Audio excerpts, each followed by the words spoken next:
સુરતમાં વરસાદ બાદ ભૂવા પડવાનો સિલસિલો યથાવત। કાપોદ્રામાં બીઆરટીએસ રોડ ઉપર ભૂવો પડતા ફસાઈ બીઆરટીએસ બસ।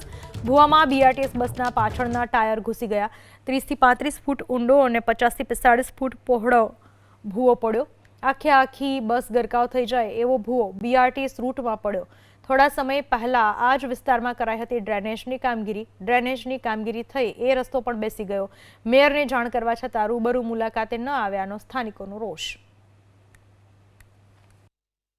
વરાછા વિસ્તારના જે કાપોદ્રા ચોકડીથી રચના ચોકડી તરફ જતો આ બીઆરટીસી રસ્તો છે, રોડ છે, ત્યાં મોટો બધો 30-40 ફૂટનો આ ભ્રષ્ટાચારનો ખાડો ભોળો પડેલો છે। તે બીઆરટીસી બસ પસાર થતી હતી તે આખી બસ ખાડામાં ઉતરી જાય એવી પોઝિશન છે। અડધો ભાગ ખાડામાં ઉતરી ગયો છે।